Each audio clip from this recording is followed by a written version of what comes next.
So we started taking some notes on the energy and sound waves, and you should already have a model on this page about how sound actually travels from its source to your ears. Now I want you to go back to your model, and I want you to think about how the vibration from this is actually moving from the source of any object that makes noise, and then how it's moving through the molecules of the air and getting to your ears. Remembering that sound is a mechanical wave that needs a medium to travel through. So go back to your drawing, go back to your model. If there's nothing in your model that shows the sound traveling through the molecules in the air, then I want you to go back and revise it. And then I want you to add a couple things to this page. The first is this. Remember that amplitude is the distance of a wave from the resting line to the crest or trough.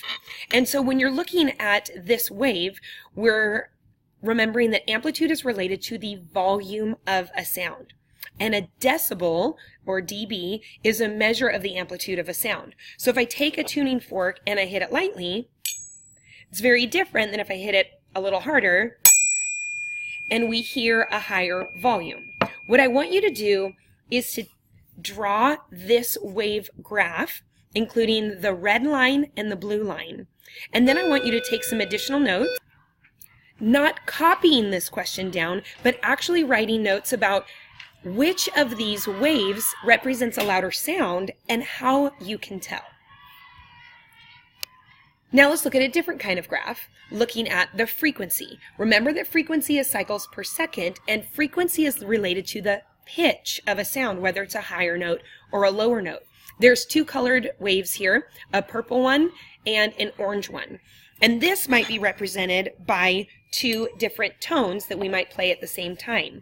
A lower tone and a higher tone.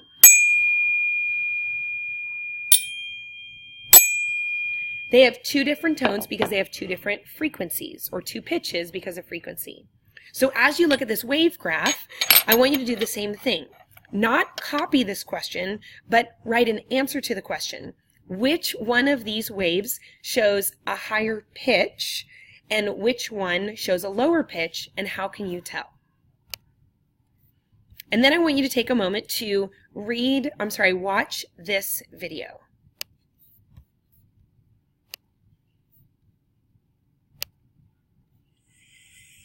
Hi, my name is Mandy Kacher, and I'm an acoustics engineer. What we have here are the materials for the demonstration. We've got a shaving razor, which we are going to use as a representative of building mechanical equipment. We have a vibration isolation pad. We have some fiberglass, which a lot of people consider soundproofing. And we have a flower pot made of clay, which we will use as representing walls of a building. So first of all, when you have a sound source and you put it on a surface, such as a roof, say, that surface can take the vibration from the piece of equipment and the vibration that's transmitted, and then radiate that sound back out to the environment. So the sound source just held in the air makes a certain level of sound, but when you put it on a surface, say like the roof of a building, it can make more sound than just holding it in the air, and that's because the whole surface will now vibrate and radiate the sound.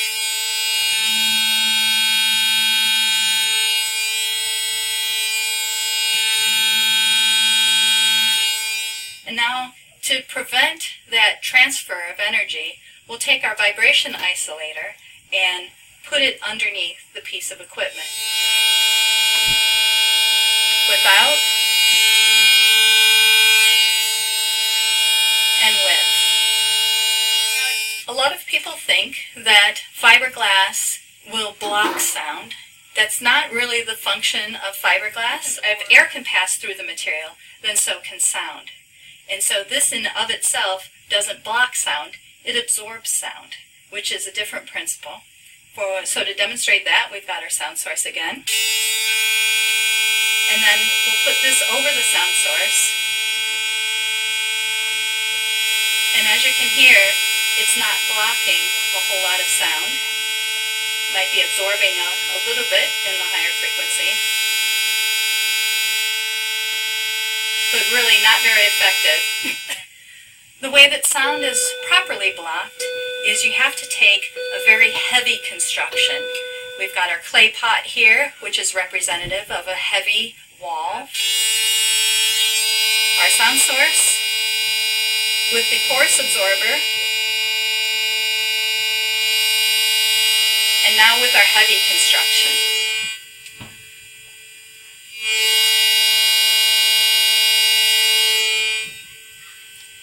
As you can tell, this heavy construction blocks a lot more sound.